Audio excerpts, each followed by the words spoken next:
Le mardi 8 octobre 2019 a eu lieu à la maison du PDCI RDA à Cocody la 140e session ordinaire du secrétariat exécutif présidée par le professeur Maurice Kakoudji-Kawe, secrétaire exécutif en chef du PDCI RDA. À cette session, le secrétariat exécutif a fait le tour de l'actualité en Côte d'Ivoire.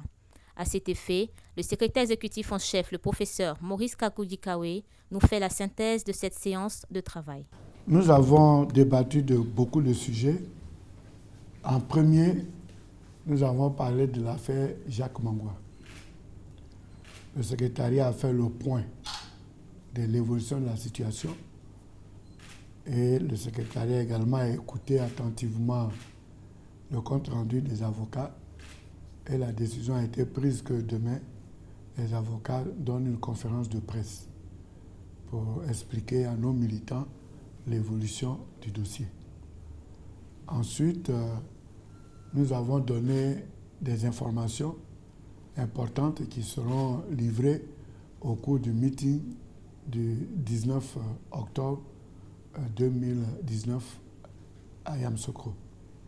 Nous avons également parlé des commissions techniques nationales, parce que les commissions techniques nationales doivent se mettre au travail dès maintenant pour préparer les dossiers que nous allons soumettre aux commissions qui seront mises en place après le bureau politique de novembre qui est chargé de préparer la convention du parti.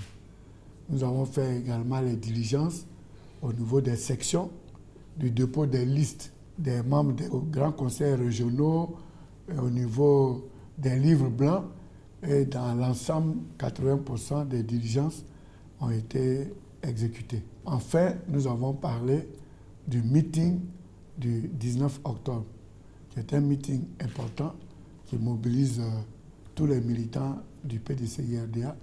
Et à ce propos, demain, nous aurons la réunion de la coordination du comité d'organisation et le secrétariat a décidé que le secrétaire exécutif, qui est en même temps le coordonnateur du comité d'organisation, donne une conférence de presse le jeudi à 15h pour donner les grandes lignes, le pourquoi, les objectifs de ce grand rassemblement du PDCI-RDA. Ensuite, nous avons fait le compte-rendu des différentes missions que nous avons effectuées. J'étais à Londres où j'ai donné une conférence sur les élections de 2020, quelle devait être l'attitude du PDCI-RDA. Également, nous avons participé à la convention annuelle du Parti conservateur britannique. Il y a eu la condamnation. Maintenant, après quelques jours, où en sommes-nous? Il faut que les avocats informent l'opinion nationale et internationale et nos militants pour les rassurer. Le président Chirac, c'est un fils du président Félix Houphouët-Boigny. Son fils, il a dit lui-même dans ses mémoires qu'il a deux papas, il y a De Gaulle et Houphouët-Boigny. Il était proche de nous. Il était président quand nous étions au gouvernement, quand le président Bédié était au pouvoir. Et vous avez dû lire le message poignant du président Henri Konan Bédié. Et donc, c'était un Houphouëtiste. Je vous dis que Chirac avait sa carte de PDCI. Voilà, donc, c'est un de nos militants. Donc, c'était tout à fait normal que le président Bédié, malheureusement, il venait de quitter Paris 2 jours avant. Donc, c'était difficile d'y retourner. Donc, il a demandé à son épouse de le représenter et d'être avec elle en tant que secrétaire exécutif du PDCI pour que les gens voient l'implication du parti. Nous avions l'ambassadeur Gervais. Nous devrions aller avec le ministre Essi Amara, mais qui était un peu indisponible. C'est pour cela qu'il n'est pas allé avec nous. Donc, cette délégation, nous avons été très bien reçus. Nous avons été honorés par la famille Chirac. D'abord, le jour des hommages aux invalides, la présidente et nous avons été très bien reçus.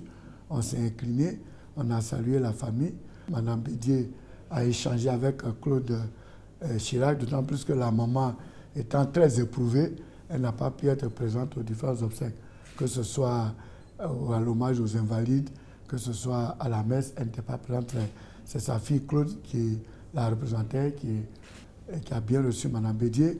Le jour de la messe, Madame Bédié était assise dans la famille du président Chirac.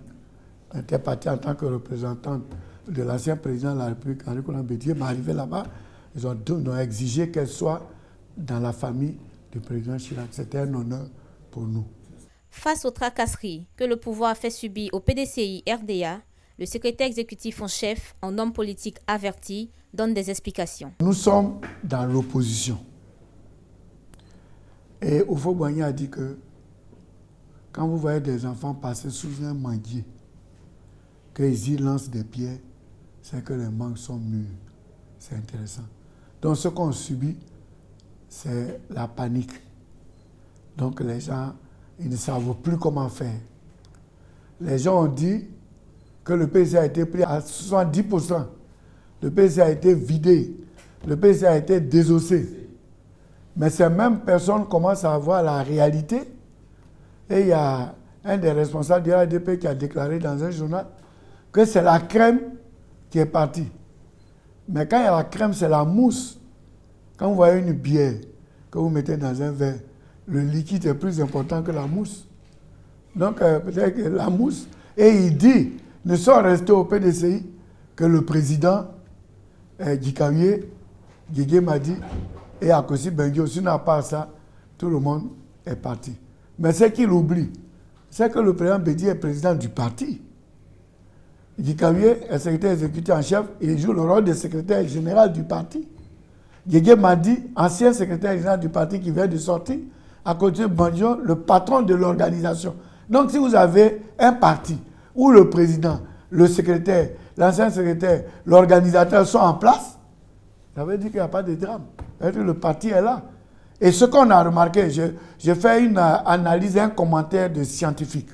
Parce que quand nous avons des publications, quand on prend une population, qu'on fait les tableaux, il faut commenter les tableaux. Je prends les vice-présidents. Quand vous voyez tous les vice-présidents, il y a une colonne, quels sont les vice-présidents qui sont partis.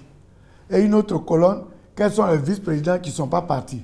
Quand vous faites le commentaire, c'est que curieusement, les vice-présidents qui sont partis, ce sont les vice-présidents qui sont en relation de travail avec le président de la République. Aucun vice-président libre n'a bougé.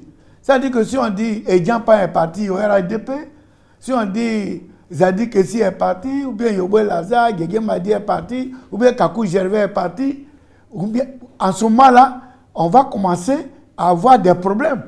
Mais tous ceux qui sont partis là, c'est Ouattara qui les paye à la fin du mois.